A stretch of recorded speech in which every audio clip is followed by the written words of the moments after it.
शुभ सकाळ सर्वांना। रामकृष्ण हरी। तुम्ही म्हणत असाल दाजी भाऊजी कुठे निघाले आता? दाजी आणि ताई कुठे निघाले? सॉरी, आम्ही निघालोय मारसावळीला देवदरी। तिथं महादेवाचं ठाण आहे खूप जुनं। गुणेश्वर महाराजांना तिथं महादेव प्रसन्न झालेले आहे। त्यांचा खूप मोठा आशीर्वाद आहे महादेवांचा त्यांच्या डोक्यावर गुणेश्वर महाराजांना।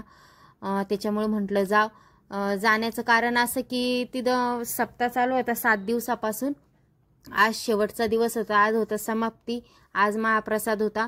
आज जायचं नव्हतं आम्हाला, पण आत्याचा फोन आला होता त्यांच्या, म्हणे की खूप लांबून लांबून लोक येतात आणि जवळचेच तुम्ही येत नाही म्हणे या दर्शनाला। तर आत्याच्याच गावाला चालले तुमचे दाजी, त्यांच्या आत्याचाच नातू आहे गुणेश्वर महाराज। तर मग ते म्हणले चल, आत्याचे 2दा फोन आले, आपले काम चालूच असतात, चाल म्हणेल आता। मग मी हाव नाही चालू होतं आमचं 11 वाजता, म्हटलं चला मग जायचं तर येऊ, दर्शन घेऊ। चाललो, रस्त्याने लागलो, आजूबाजूला बघा सामसूम रस्ता आहे। कारण की राजूर रोडना आम्हाला काहीच वेळ नाही लागला, हायवे रोड झालेला आहे, तर एवढी ट्रॅफिक वगैरे नाही लागली, काहीच वाटलं नाही यायला। पण मेन सिटीतून यायचं म्हणल्यावर थोडं बोर झालं होतं। तिथून पुढं मग मस्त, आता यंदा खूप पाऊस पाणी झालेला आहे, चौकून हिरवगार वगैरे काही वाटलं नाही, निसर्गरम्य वातावरण होतं। हे बघा कमानीच्या आत गेलोय, आलंय जवळ आता मंदिर, बघू शकता तुम्ही। इथं पण रोड झालेला आहे बघा, या वावरातून रोड केलाय महाराजांनी, कारण की खूप त्रास होत होता येण्याचा जाण्याचा, पावसाळ्यात तर खूप त्रास होत होता। हे बघा बाजूला पार्किंगची सुविधा आहे। हे बघा 2 व्हीलर एकदम शिस्तीत, असं कोणताही हे नाही, भांडणं नाही, तणणं नाही, एकदम शिस्तीत कार्यक्रम झाला यो। हे बघू शकता हजारोच्या संख्येने भाविक भक्त तिथं आलेले होते। इकडं 4 व्हीलर आहे, इकडं 2 व्हीलर आहे, बघू शकता तुम्ही किती गाड्या घोड्या आलेल्या आहेत ते। गाडी आम्ही आता पार्किंगला लावली। ते बघा मंडप वगैरे, खूप पब्लिक आलेली होती। मी त्यांना म्हणले आपण खूप उशीर केला, आपण एकतरी चक्कर मारायची होती अधूनमधून, कारण की 7 दिवस सप्ताह चालू होता, आपण ऐन शेवटच्या दिवशी चालूय नाही का। आणि इतकं भारी डेकोरेशन केलेलं होतं, झेंडूचे फुलं, शेवंती वगैरे खूप छान होतं। म्हणजे फुलाचंच डेकोरेशन होतं, असं लाइटिंग वगैरे नव्हते जास्त, फुलाचं त्याचंच होतं डेकोरेशन। आणि झेंडूच्या माळी खूप छान वाटत होतं।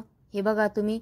आणि स्वच्छता म्हणलं तर खरंच खूप स्वच्छता ठेवली भाविक भक्तांनी, जी हातून त्याच्या सेवा घडंती त्यांनी केली। आता पार्किंगला 1 जण होतं, झाडाझुडाला 1 जण होतं, खूप म्हणजे असं वाढायला 1 जण होतं, म्हणजे जी सेवा घडंती सेवा करीत राहिले भाविक भक्त। त्याचं म्हणणं नामस्मरण करायच्या ऐवजी आपण ही सेवा केली, ही पण सेवा आपल्या गुरुचरणीच पोचणारे, असं त्यांचा संकल्प होता। ज्याच्या त्याच्या पद्धतीनं ज्याच्या त्याचं काम त्यांनी ठरवून घेतलं होतं। मला खूप भारी वाटलं इथं आल्यावर। आणि आम्ही आरतीला तयार झालो होतो, तिथं आरती सुरू झाली होती नेमकीच, पावलं वगैरे खेळले आरतीच्या आधी। आरती झाल्याच्या नंतर मग आम्ही आलो होतो आत्याला भेटायला इकडं घरी। आत्या काही सापडल्या नाही आम्हाला, आत्या तिकडंच होत्या मंडपामध्ये, आम्हाला काही दिसल्या नाही। परत म्हणे जाऊन बघून या, आत्या खालीच आहे म्हणे, पण आम्हाला काही आत्याचे भेटले नाही, आम्ही परत आलो इकडं। हे बघा प्रसाद वगैरे घेतला आम्ही, परत आलो इकडं सभा मंडपामध्ये। आत्याला शोधत होतो, आत्या काही आम्हाला सापडल्या नाही। हे इथं आत्या बसलेले होते आमच्या, बघू शकता तुम्ही।